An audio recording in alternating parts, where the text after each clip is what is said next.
நண்பர்களே வணக்கம். நம்மகிட்ட இருந்த சப்ஸ்கிரைபர் வந்து ஒரு வேண்டுகோள் விடுத்தார். என்னென்னா, சார் ஈரோடு எலெக்ஷனை பற்றி பேசுனீங்க, டெல்லி எலெக்ஷனை பற்றி சொல்லுங்கள் சார், அதோட இம்பேக்ட் எப்படி இருக்கும் அப்படின்னு கேட்டார்.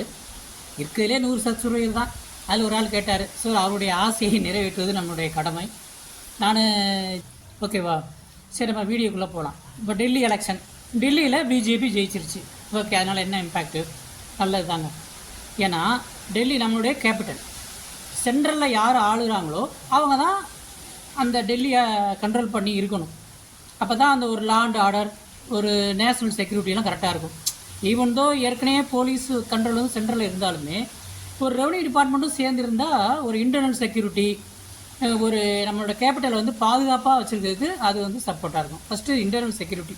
அதுக்காண்டி சென்ட்ரலையும் டெல்லியிலையும் ஒரே கட்சி தான் ஆட்சி பண்ணணுங்கிறது என்னுடைய விருப்பம். அதுதான் நல்லதும் கூட.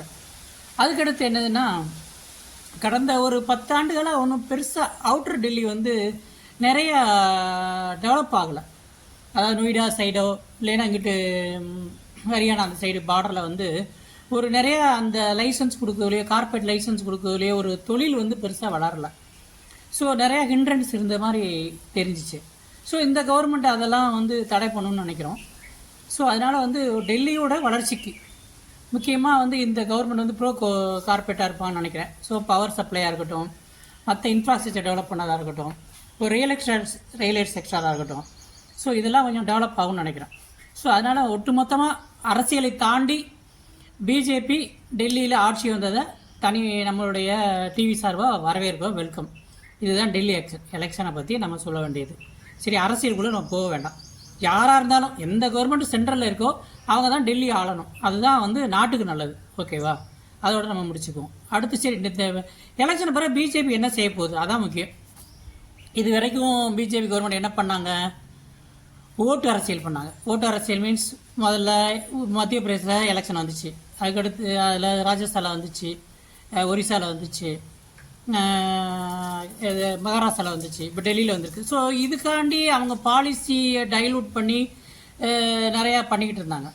ஸோ இனிமேலும் அந்த ஓட்டு அரசியல் பண்ணாமல் நாட்டு அரசியல், நாட்டுக்காண்டி ஏதாவது செய்யணும் இவங்க. அதை விரும்புகிறோம் நாங்கள். அதை மோடி செய்வார்னு நினைக்கிறோம். ஏன்னா எனக்கு தெரிஞ்சு 2004, 2010 வாஜ்பாய் கவர்மெண்ட்லேயே அருண் சோரின்னு ஒரு ஆள் இருந்தார்.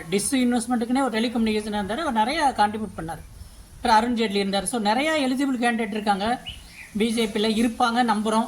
ஸோ அவங்களெல்லாம் யூஸ் பண்ணி கொஞ்சம் நல்லா கொண்டு வாங்க. ஏன்னா ருபி வந்து முதல்ல நீங்கள் செய்ய வேண்டியது என்ன, இது வரைக்கும் கொஞ்சம் அரசியல் பண்ணினீங்க, ஸ்டேட் அரசியலுக்காண்டி உங்களுடைய பாலிசியை டைலூட் பண்ணினீங்க, ரைட், ஓகே, இதெல்லாம் முடிஞ்சிச்சு. இனிமேயும் வந்து சோசியல் இன்ஜினியரிங்கும் ஓட்டு அரசியல் பண்ணிக்கிட்டு இருந்தீங்கன்னா ருபி நீங்கள் கண்ட்ரோல் பண்ண முடியாத அளவுக்கு போயிடும், அடி பாதாளத்துக்கு. அதை நீங்கள் தடுக்கவே முடியாது. இந்திய பொருளாதாரம் ரொம்ப வீக் ஆயிரும். பங்களாதேஷ், பாகிஸ்தான் மாதிரி வரது கூட வாய்ப்பு இருக்குன்னு ஒரு 5 வருஷத்தில். ஸோ அதனால் அதை தடுத்து இது ஒரு நல்ல சந்தர்ப்பமாக பயன்படுத்திக்கோங்க. நாங்கள் யார் சொன்னாலும் கேட்காம நீங்கள் என்ன சொல்லுங்கள், ருபியை டிப்ரிஷியேட் ஆகாத, ரூபாய் மதிப்பு இழப்பதை தடுத்து நிறுத்துங்க. அப்போ தான் எல்லாத்துக்குமே நல்லது.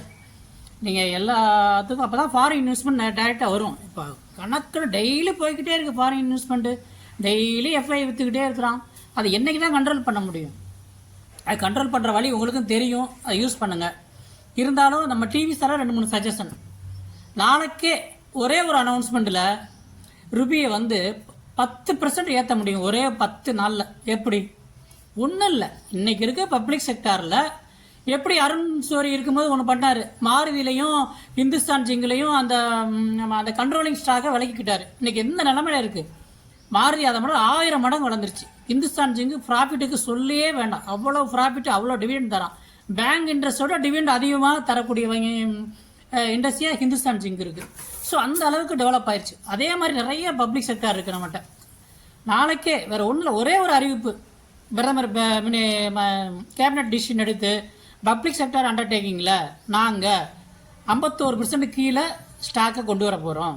ப்ரைவேட்டுக்கு ஒரு குறிப்பிட்ட அளவுக்கு நீங்களும் வச்சுக்கோங்க, ஸ்டாக் வச்சுக்கிட்டு மீதியை ப்ரைவேட்டு கொடுக்க போகிறோம், மேனேஜ்மெண்ட் கண்ட்ரோல் ப்ரைவேட் கொடுக்க போகிறோம். ஒரே ஒரு அனௌன்ஸ் பண்ணுங்கள்.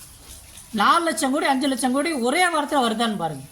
இன்றைக்கி கிட்டத்தட்ட 88 ரூபா இருக்கிற ருபி வந்து 82 ரூபா 83 ரூபா வந்துடும் 10 நாளையில். இதை மட்டும் செய்யுங்க, வரலைன்னா சொல்லுங்கள். இந்த மாதிரி ஒரு ஸ்கீமு. அதோட இன்னொன்று பண்ணணும், அந்த மாதிரி வர்ற பணத்தை கேபிட்டல் எக்ஸ்பெண்டிச்சருக்கு தான் பண்ணுவேன் அப்படின்னு ஒரு அனௌன்ஸ் பண்ணுங்கள். நிறையா 8 வழிச்சாலை போடலாம், நிறையா ஏர்போர்ட்டு உதாரண திட்டத்தில் கொண்டு வரலாம். இந்த மாதிரி 2 அனௌன்ஸ்மெண்ட் பண்ணுங்கள். இன்வெஸ்ட்மெண்ட் பண்ண போகிறோம். ஏன்னா 20 வருஷத்துக்கு முந்தைய இன்வெஸ்ட்மெண்ட்டுக்கு ஒரு மினிஸ்டரே இருந்தார், அருண் ஷோரி. இப்போ ஏன் நீங்கள் பயப்படுறீங்க? நாங்கள் பண்ண மாட்டோம் அப்படின்னு கொண்டு வாங்க, இன்வெஸ்ட்மெண்ட் கொண்டு வாங்க. அந்த பணத்தை ரோடு போடுறதுக்கு மட்டும் தான் யூஸ் பண்ணுவோம். ரயில்வே ஸ்டேஷனை ப்ரைவேட் கவர்மெண்ட் பார்ட்னர்ஷிப்பில் டெவலப் பண்ண போகிறோம், இன்ஃப்ராஸ்ட்ரக்சர் டெவலப்மெண்ட் பண்ண போகிறோன்னு சொல்லுங்கள். இன்னும் ருபி வந்து 82 ரூபா இருக்கா இல்லையான்னு பாருங்கள். ஸோ 2 வேண்டுகோள் தான். ஒன்று, ருபியை மதிப்பு இழப்பதை தடுத்து நிறுத்துங்க, பொருளாதாரத்தை மேம்படுத்துங்க. அவ்வளோதான் இந்த வேண்டுகோள். வணக்கம் நண்பர்களே, வணக்கம்.